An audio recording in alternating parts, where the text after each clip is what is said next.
So, may I have your attention, esteemed faculties and delegates? I would like to take a few moments of your time to introduce myself and the distinguished faculty members of this session. A very good afternoon and a warm welcome to all the dignitaries present over here today. I am Rituparna from Clarinet, serving as a local session assistant to ensure a seamless experience. Clarinet stands as India's most relied upon digital platform, offering a multitude of enriching services exclusively for the doctors. And it is with great pride that Clarinet serves as a digital partner for this online event hosted by the National Neurology Forum Gujarat State Chapter. And the focus of today's session is case presentation of PPHN in a case of Meconium Aspiration syndrome. Now, without wasting any further minute, let's begin today's session. For which I would like to invite Dr. Kunal Lahia, sir, the Honorable Secretary of NNF Gujarat, to start the event today with his enlightening words and for the further coordination. So, over to you, sir. Kindly proceed with your talk. Thank you so much, Ritu. So, it is a great pride to continue with the Neonatal Pathshala session, which we are conducting on every Wednesday between 3 to 4 p.m. We are also happy that we have released our official news bulletin, that is NeoBlaze, which you all must have received in your email as well as in the WhatsApp group.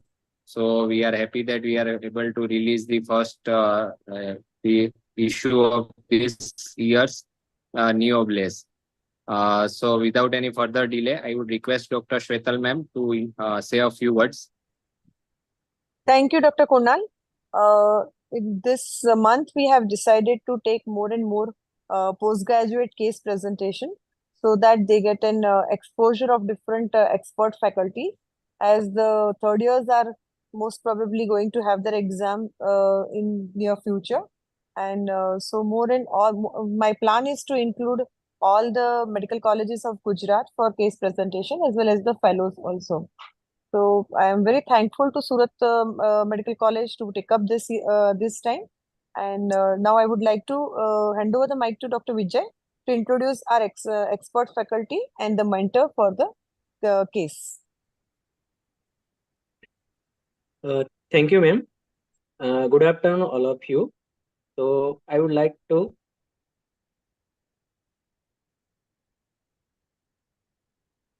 I'm audible, ma'am? Hello? You are audible. Yes, you are audible. Okay. So in today's our neonatal pathshala, the topic of presentation is PPHN in case of Meconium aspiration syndrome. And our today's presenter is Dr. Hemangi Kothari. And she is a third-year resident at Government Medical College, Surat. And our mentor for today's presentation is Dr. Praful Bhai. And he is an assistant professor at Government Medical College, Surat. And for expert for today's presentation is Dr. Urvi Ben Sangvi. She is consultant neonatologist at Anmol Newborn Care Center, Rajkot. So now I request Kunal Bhai to please allow Hemangi to go ahead. Thank you. Yeah, sure. Hemangi, you can continue. Start sharing your screen first.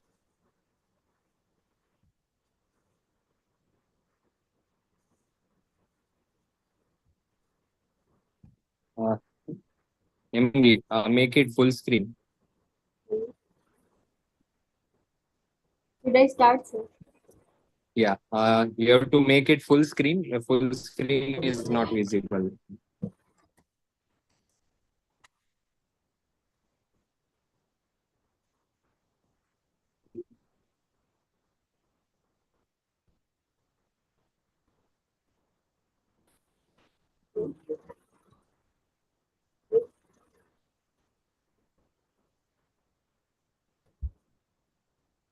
Should I begin, sir? Possible, otherwise continue, that's fine.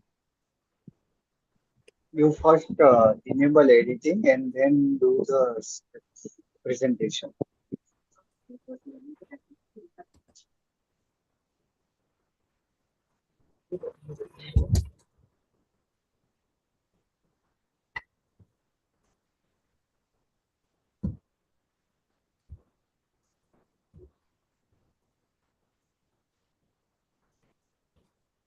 Yeah, it is done. Yeah.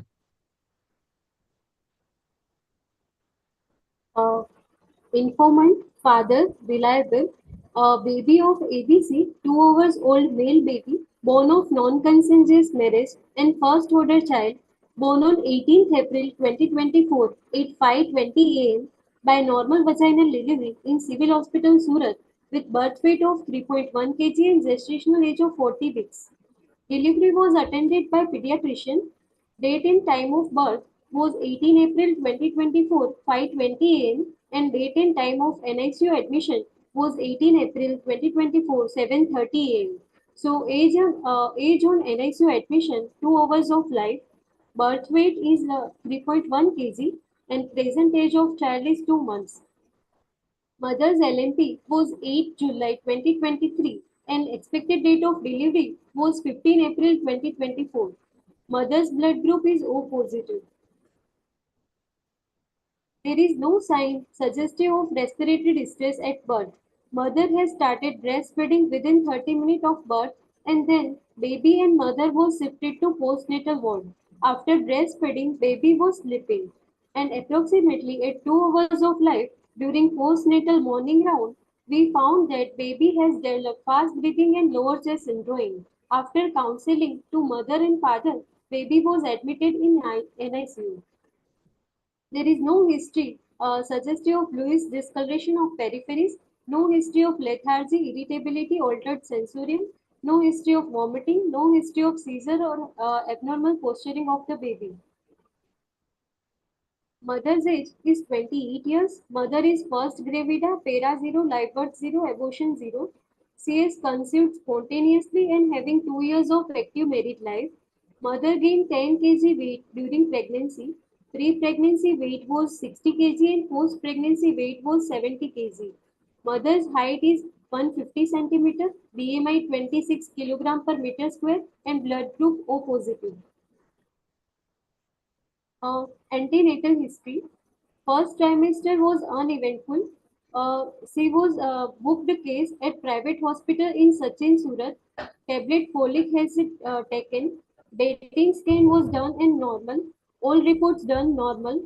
No history of fever with rash or lymphadenopathy, excessive vomiting, smoking, alcohol intake, radiation or drug intake. Mother. Second trimester uneventful. Tablet iron and calcium was taken regularly. 2 doses of PT injection taken. Anomaly scan was told to be normal. Weakening felt at around 20 weeks of gestation. No history suggestive of diabetes mellitus, thyroid disorder, or hypertension. No history of leaking or bleeding PV or burning micturition in mother. Third trimester uneventful, fetal movements felt properly, medication taken regularly, growth scan was done normal, no history of blood transfusion in mother.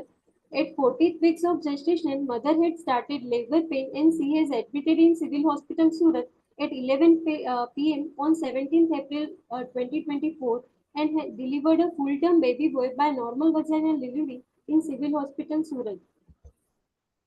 Natal history.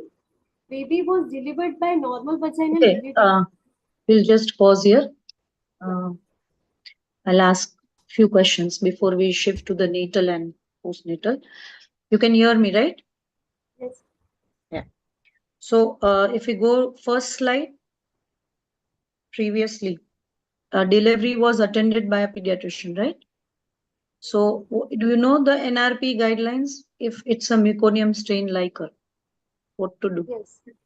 If the baby, if the baby is vigorous, if the baby is not vigorous.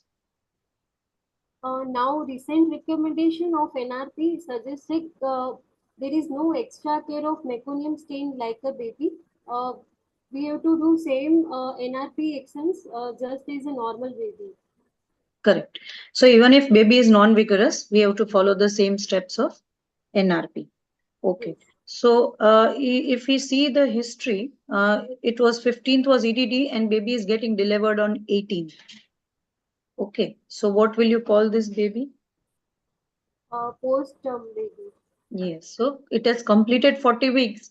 So it is going into post-term. So what complications you expect in a post-term baby?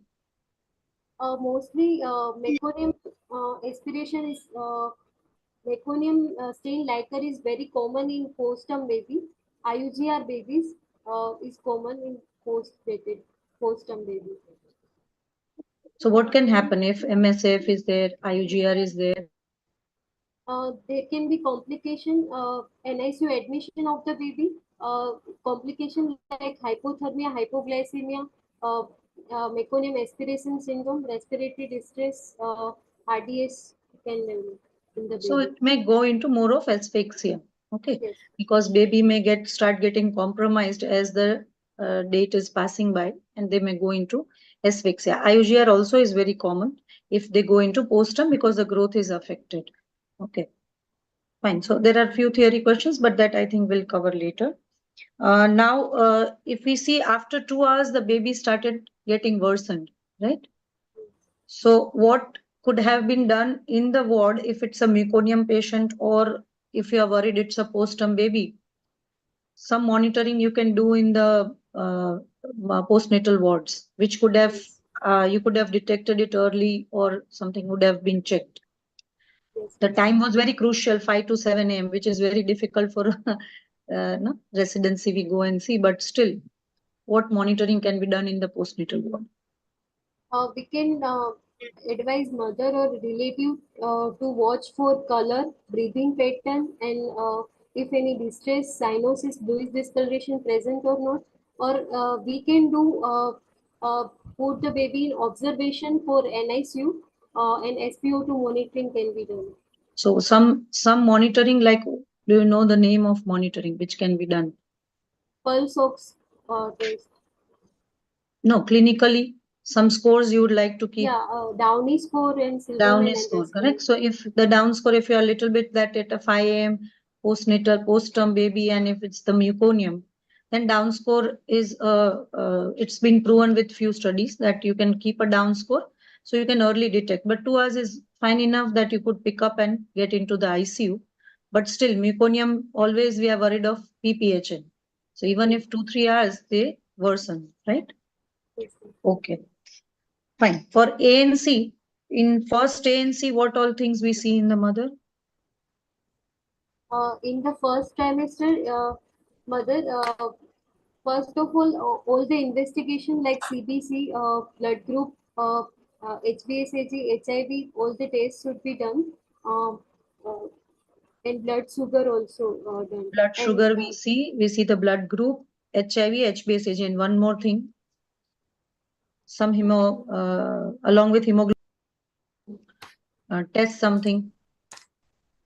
Usually in private setups it's done. I don't know in the government setups whether it's done in all patients or not. Mother is screened for certain hemoglobinopathies. mother's blood group also. Thalassemia, right? Mothers are also screened who have been not checked during earlier time, or if it's a first pregnancy, thalassemia is always screened in the first antenatal scan. Okay. Then second antenatal scan, you have ruled out there is no diabetes, history suggestive of diabetes, thyroid, hypertension. So what do you do for diabetes? We hello. Yes. We should do first of all random blood sugar should be checked, and then postprandial blood sugar should be checked after giving 75 gram of glucose to the mother. PP2BS. So what is that called?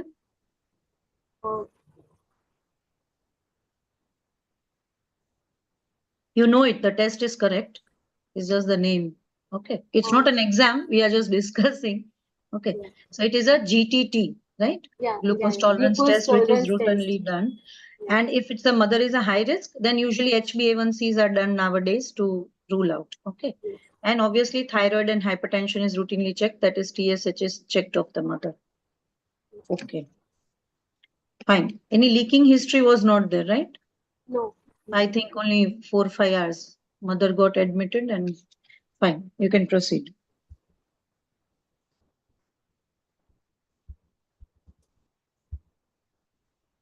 Natal history.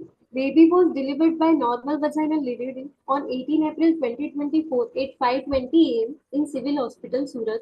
Vertex presentation and meconium stain amniotic fluid noted. 3.1 kg and male child. Cried immediately after birth. No resuscitation required. Apgar score at 1 minute 9/10 and at 5 minutes 10/10. Put on mother's abdomen, delayed cord clamping was done. No any congenital anomaly was found in the in the baby. Injection vitamin K intramuscular given into enterorectal thigh. Feeding history. Baby was on exclusive breastfeeding. Breastfeeding was started within 30 minutes of birth. Mother is giving breastfeeding on demand. No complaints of feeding difficulty. Family history. Mother's age 28 years, father's age 30 years. Non-consensual marriage. No family history of hereditary disease or genetic disorder. Is first order child. Immunization history. Birth vaccine BCG, OPV0, hepatitis B was given. Socio-economic history, lower middle class according to modified Kupuswamy scale. They live in Pakka house with 2 rooms and separate kitchen, separate toilet facility available, water source, drinks municipality water. Father is earning member, shopkeeper at Sari Soap 10th pass, and mother is a housewife 10th pass. Monthly family income is 35,000 rupees. Summary after the history. 2 hours old, male baby, first order child, born of non-consensuous marriage with appropriate for gestational age and birth weight of 3.1 kg, born by normal vaginal delivery and meconium stained liquor, with no requirement of resuscitation at birth and non-significant antenatal and family history, present to NICU with respiratory distress. It can be due to mostly first provisional diagnosis Meconium aspiration syndrome, then transient tachypnea of newborn, RDS or early onset pneumonia. Okay, we just take a pause here. Okay, so these are your probable diagnosis, that is MAS, TTN, RDS, and early onset pneumonia, right? Yes. So why TTN you would like to put? TTN happens commonly in which kind of babies? It is mostly in early term babies or late preterm babies. So yeah, late preterm babies, borderline preterms. So why, in which kind of deliveries or when can it happen, TTN? TTN is happen in cesarean section, elective cesarean section without labor started. Yeah, so it's more common in a cesarean section, so less likely that it could happen in this baby of a trans. And when can it present? When does TTN present? It is within 6 hours of birth. No, TTN is usually within few minutes or it's immediately. Okay, so that's why always we think of TTN first if there is no other significant history. Correct. So TTN always presents quite early compared to other. Okay, RDS, you think it can be RDS? Primary or secondary RDS?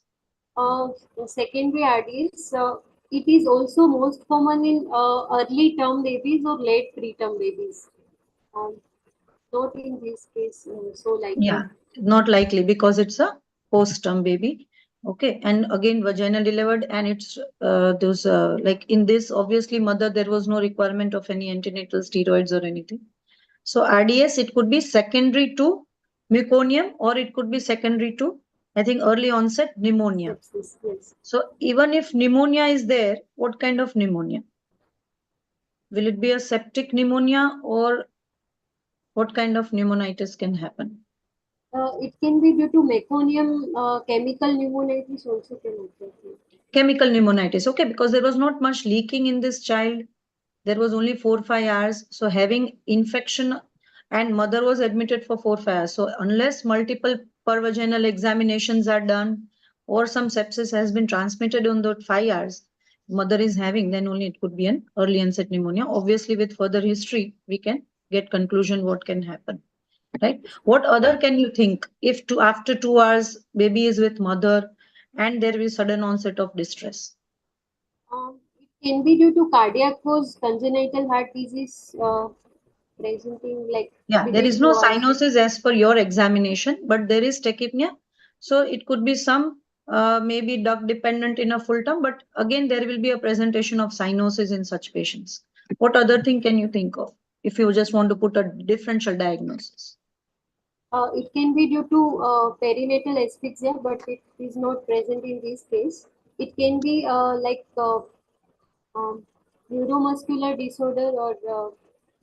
So there could be a chance of aspiration again. Baby Yeah. was breastfed, baby And was with mother, and it developed after 2 hours. So obviously the milk and everything is quite less, but again, mother, primary mother, and first time breastfeeding, some issue might have happened. She might be feeding in a lying down, or some positional, that baby could have aspirated the milk or something. Okay, it just to complete the options. Okay, fine, go ahead. general examination on admission, hour of life 2. Baby is alert and active in supine position, lying on radiant forma with arms and legs flexed. Baby is in respiratory distress, respiratory rate 64 per minute, nasal flaring present, bilateral marked subcostal retraction present. Baby was put on bubble CPAP first, 40% FiO2, 5 liter oxygen flow and 5 feet. Temperature 36.5 degrees Celsius, heart rate 140 per minute, regular rhythmic sinus rhythm, respiratory rate 64 per minute, SpO2 98% on bubble CPAP. There is no preductal and postductal difference initially. Right upper limb SpO2 98% and lower limb SpO2 97%. CRT less than 3 seconds. RBS 89 milligram per deciliter. Blood pressure 64 by 40 mm HC. Neonatal cough in right upper arm. No paler icterus cyanosis edema seen. Okay, so why did you put on CPAP? Because my Downey score on admission is 4 by 10, suggestive of moderate respiratory distress. Okay. So in this patient with a meconium, again after 2 hours of distress, so what all complication can happen with a MAS child? Firstly, there can be a respiratory distress, meconium aspiration syndrome. So, hypoxia can happen. There can be air leak like pneumothorax or pneumomediastinum like air leak syndrome can also happen. There is feeding difficulty related to that also, and PPHN can also occur. PPHN. Very good. So there is a chance of air leak. Okay. So I am a bit skeptical, like immediately putting on CPAP. So did you get an X-ray first, or you just put on CPAP and then you got all things done? First, we've done Downey score and then directly put on bubble CPAP, then X-ray was done immediately after Okay. CPAP. Okay, fine. Fine. You can go ahead.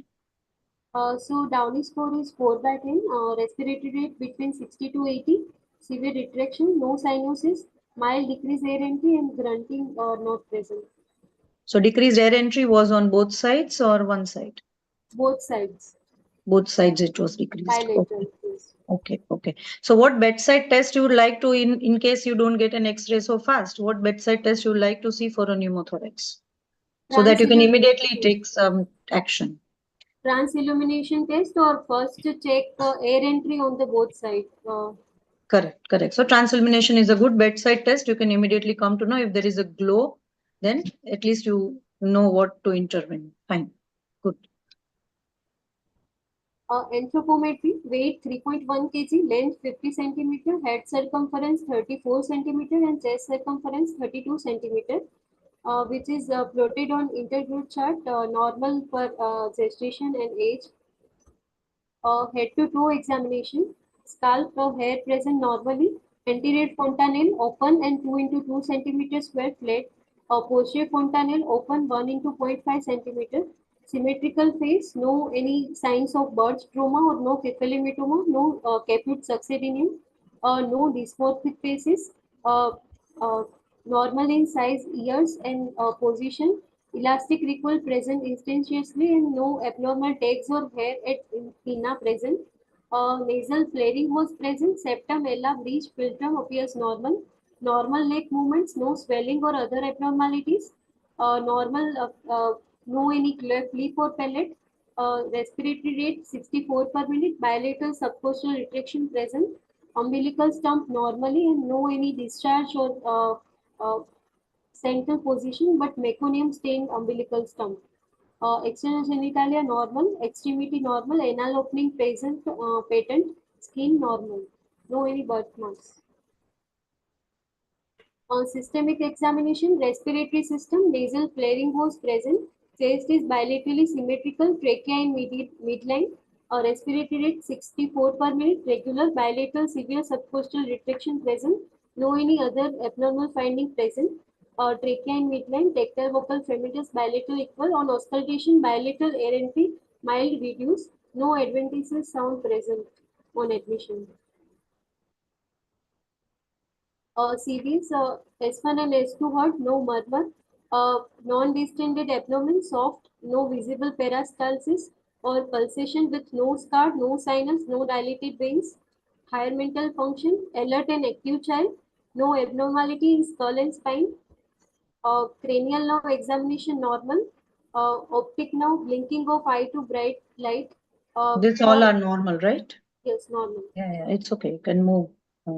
Motor system normal, posture, flexed posture, spontaneous movements frozen, tone normal, dependent reflex normal, sucking, rooting, staping, palmar, plantar grasp reflex present, moro reflex present, glandular tape positive response, asymmetrical tonic reflex also present.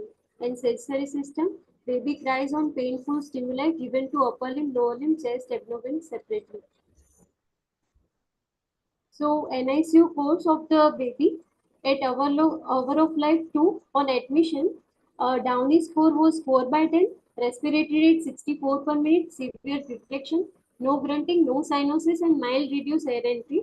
So put in bubble CPAP 40% FiO2, 5 liter flow and 5 peak. SpO2 98% in all 4 limbs. IV fluid started and RT feeding 10 ml per kg per day started. And on admission, ABGA was pH 7.27, PCO2 40, PO2 82, and bicarb 18. So compensated metabolic acidosis. PO2 is 82. At hour of life 7, Downey score No. was 6. I'm sorry. Okay. What it is compensated? You said something? ABG interpretation? Hello? Hello. Yeah, ABG, what you said, it is what it is? See, what is a normal pH of any well? 7.35 to 7.45. Yeah, so this is, Acidosis. yeah, so it's like acidosis, but which acidosis you will say? Or respiratory.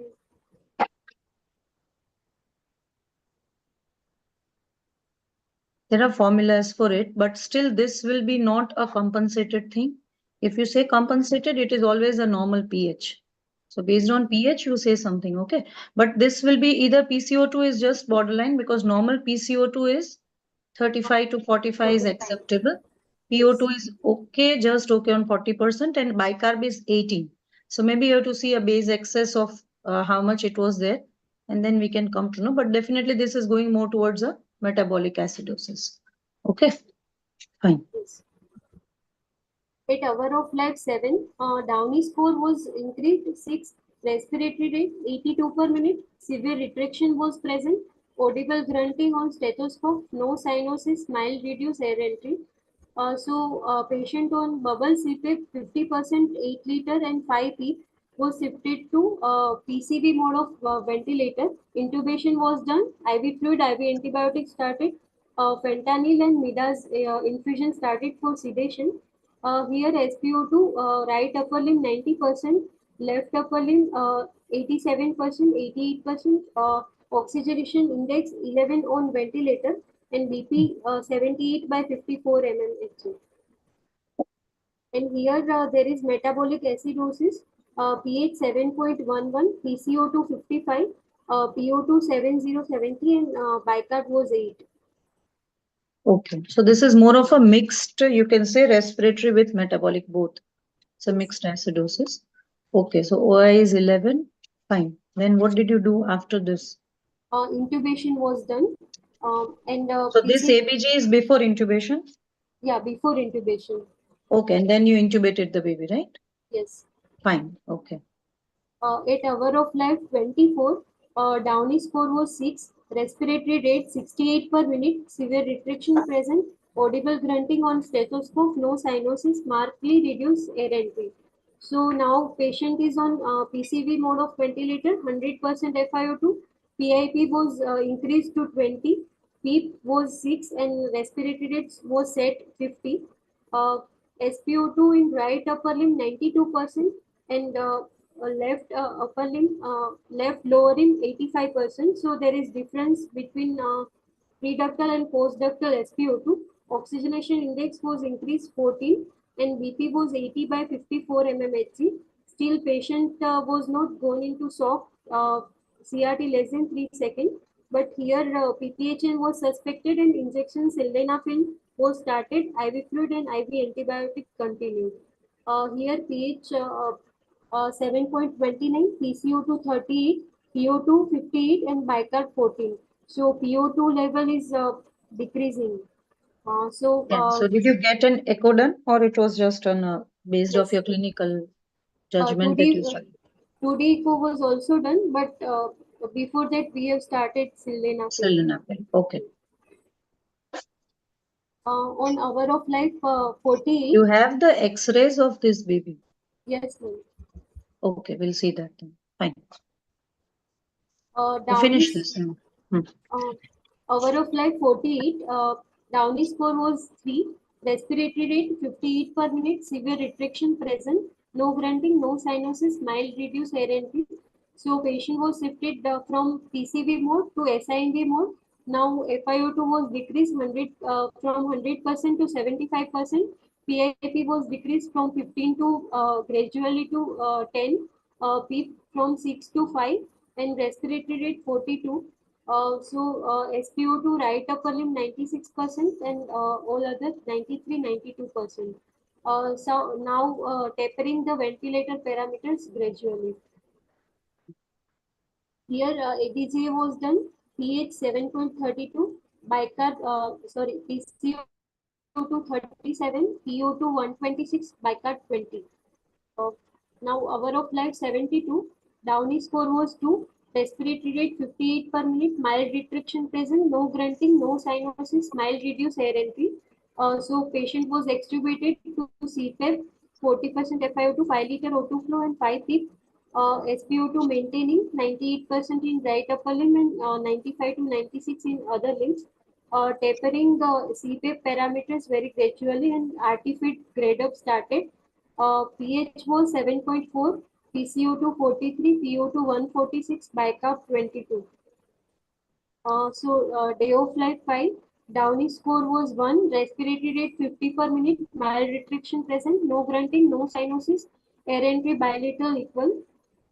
Patient was taken on to O2 prongs 1 liter per minute, SpO2 maintaining in all 4 limbs above 95. O42 trial was intermittent O42 trial was given, and patient achieved full RT feeding 130 ml per kg per day and shifted to oral sildenafil. On day of life 6, Downey score 0, respiratory rate 46 per minute, no retraction, no grunting, no cyanosis, air entry bilateral equal, O42, SpO2 maintaining above 95%. Now measured spoon feeding started, 150 ml per kg per day, and NNS also started, and IV antibiotics continued.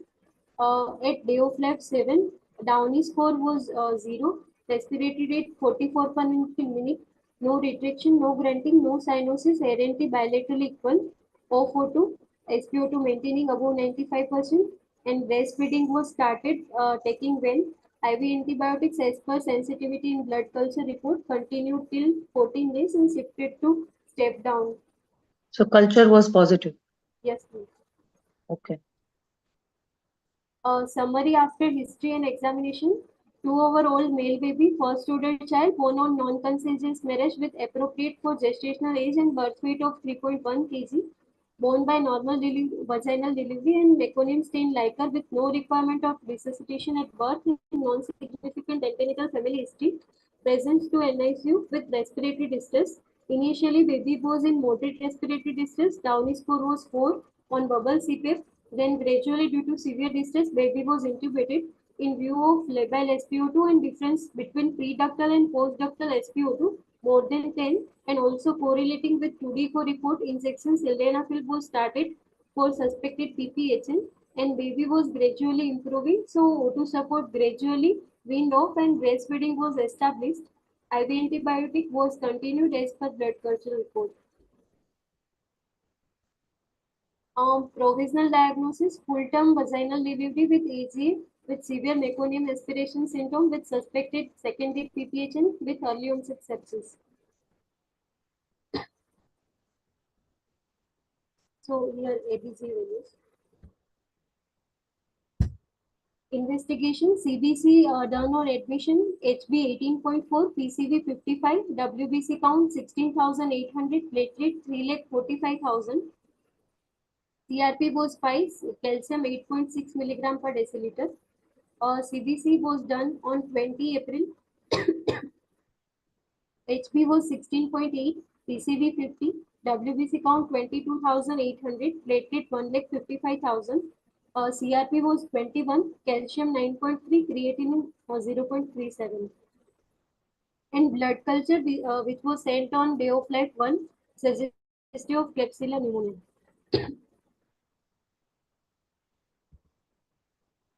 This was chest X-ray on admission.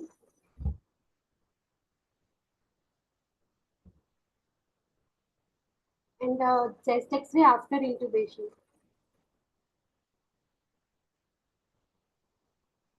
Tudeko was done on 19 April, hour of life 36 hours. TRZ 3.6 meter per second, bidirectional flow in PDA, good bioventricular function, and deviation of septum towards left side. So it suggestive of severe PPHN. And Tudeko was repeated on 23 April on day of life 5, normal heart study. So final diagnosis, full-term vaginal delivery with AZA with severe Meconium aspiration syndrome with secondary PPHN with early onset sepsis.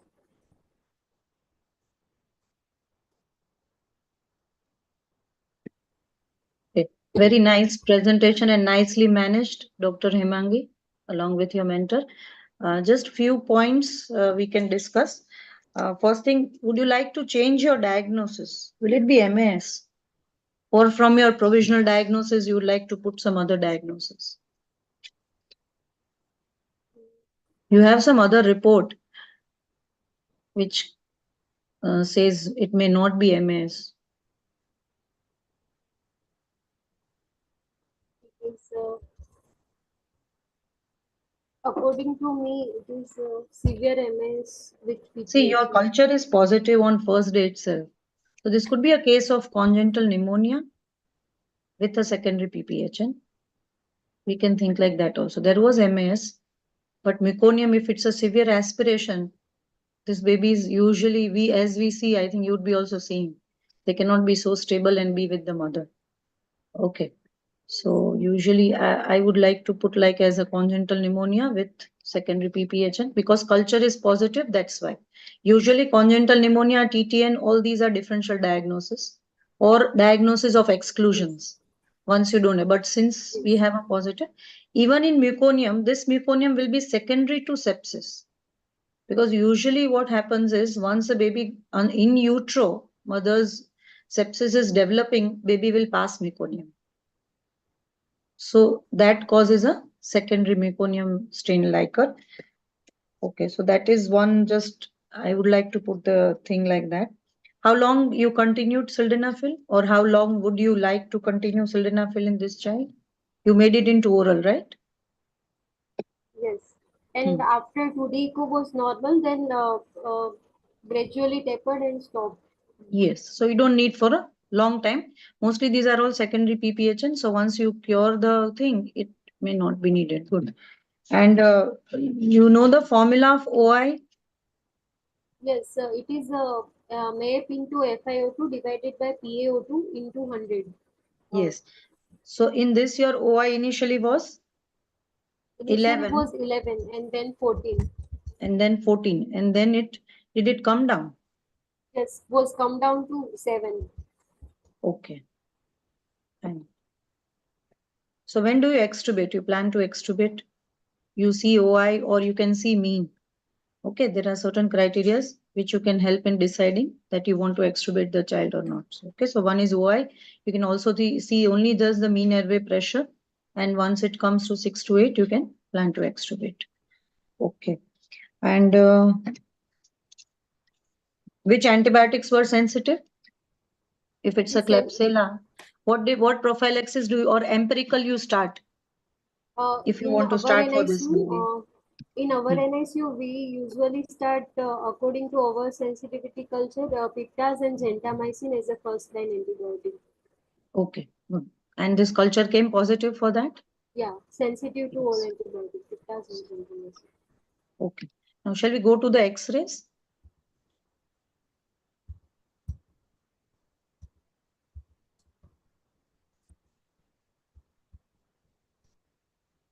Okay. This is a first, right, on admission? Can you just speak about the X-ray little bit? There is heterogeneous opacity on bilateral side, not on limited to one region. Heterogeneous opacity, diffuse opacity. So it is due to meconium aspiration, like areas of atelectasis and hyperinflation. Yeah, so it's more of like this X-ray looks like MS because it's more diffused and like that. Okay, now you go to the next X-ray when you intubate it. So what can you see in this? It is worsened than previous, so intubated the baby. Yeah, so it's more on the right side now compared to the left side.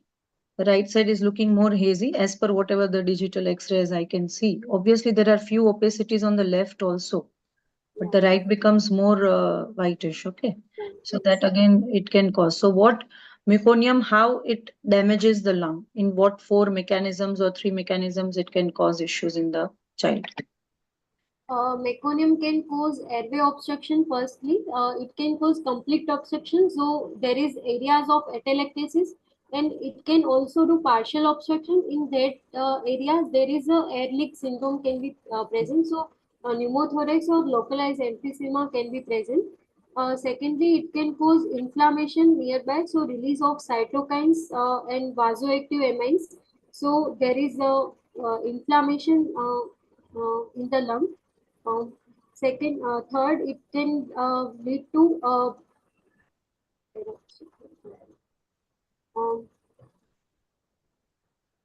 Okay, and that's okay. So you know PPHN also. PPHN also. Okay. It Now, can lead to hypoxia in chronic hypoxia. So it will cause vasoconstriction in pulmonary vessels. It can lead to PPHN. yeah, it can lead to chronic lung disease also in a full-term baby sometimes if it's badly damaged lung, like it happens in RDS. Okay. Now, if when suppose the baby had not improved, then when would you like to go further? Like this is conventional ventilation, right?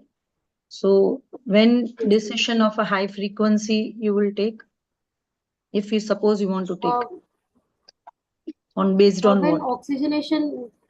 oxygenation index more than 15, we can change to HFP mode of ventilator. Yeah. 15 or more than 18, 20, then obviously you have to go for it. Okay. So that's again a different topic of high frequency nitric oxide and everything. We're not, maybe it will go out of the topic. Okay. So this history you took at 2 months. I think at beginning you told 2 months. So any relation was there or? No. Now the baby was discharged and 2 months of age. So they just came to follow up in your OPD. Yeah. In Okay. high risk clinic. Yeah. So in high risk, what will you like to see for this baby if it's a PPHN? What you expect something can happen to this child if it's a PPHN? In PPHN babies, there is a recurrent chance of bronchiolitis and pneumonia can also happen in future, or it can also affect the neurodevelopmental outcome and visual outcome of the baby. So on discharge, we have done OAE test, and now both year pass. Now high risk follow-up, we examine for neurodevelopmental maturity of the Yeah. baby. So developmental you have to follow, and hearing test OAE you have done. Again, BERA should be done at 3 months of age. And mostly the child is cured within 5 to 7 days. We don't expect any much long-term complications with the respiratory, but still to keep a watch in it. Okay, so what all in neurodevelopment or simple monitoring in your OPD clinics you can do as a fast or a quick examination if such child come? What 3-4 things you will just see and you can know that something is right or wrong for this baby if it's a 2-month-old child? We should examine for neonatal reflexes like Moro reflex, sucking reflex, tapping reflex, and we observe for tone of the baby, breastfeeding, taking or not, sucking, swallowing reflex of the baby. So it's a growth and development. Okay, so in growth you see the weight, you see the length of the baby, you see the head circumference, right? So that is the growth part of it. You see the SpO2. Sometimes if such patients come, you might want to check again the SpO2. And for development, you have to see as per the gestational age of the child, how the development is going of the child. The tone is very nice. Tone you have to see, few angles are there, which you can just see in your OPD. And obviously, whether the child at 2 months has started having a gaze fixation, the tone of the neck and everything is developing or not. Okay, fine.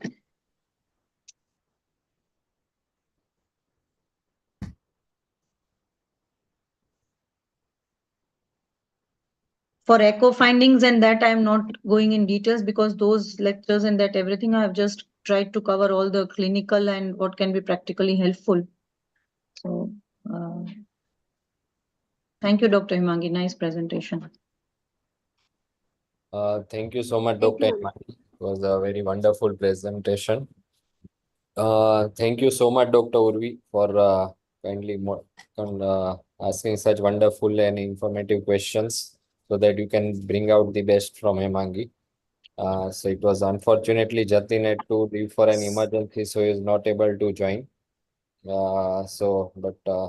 Thank you so much, Urvi, ma'am, to your moderate ask the questions very well. Thank you, Praful, for excellently mentoring Dr. Himangi. It was a wonderful session. Shwetal ma'am, you would like to say something? Thank you so much, everyone, for joining the session. Hemangi, it was really a great presentation, very detailed case presentation, and great discussion. Yes, to revise the diagnosis, you can look into the maternal risk factors and correlate whether this was a congenital pneumonia or really an MAS. And there are possibility. You should also think of an MISN when the baby deteriorates in the postnatal ward. Just now, we are also getting a surge of such condition where the baby is a full-term child had a meconium. However, the things were very good, so handed over to the mother, and the baby crashes in the ward. So, indeed, a great presentation. Good. And I'm really glad that all the FBNC protocols which we have been teaching are included in your presentation, and that makes a difference in the outcome of neonatal outcome of Gujarat. Thank you so much. Thank you so much, ma'am. So thank you all. Once again, like to thank Himangi for the wonderful presentation, Urvi ma'am for excellently asking the great questions. Thank you, Praful, for mentoring Himangi. Thank you, Shwetal ma'am, for being there till the end. And thank you, ClearNet, for providing such seamless experience. Thank you all. We can, Ritu, we can conclude the session now. Thank you, Dr. Kunal. Thank you, Pranav.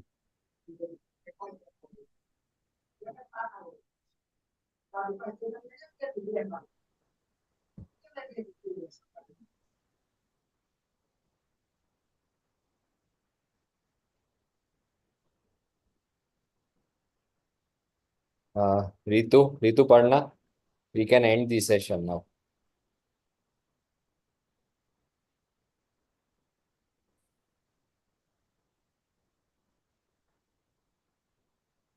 I think we can leave. She must be busy with something. We all can leave from our schools. Thank you so much. Thank you so much. Thank you.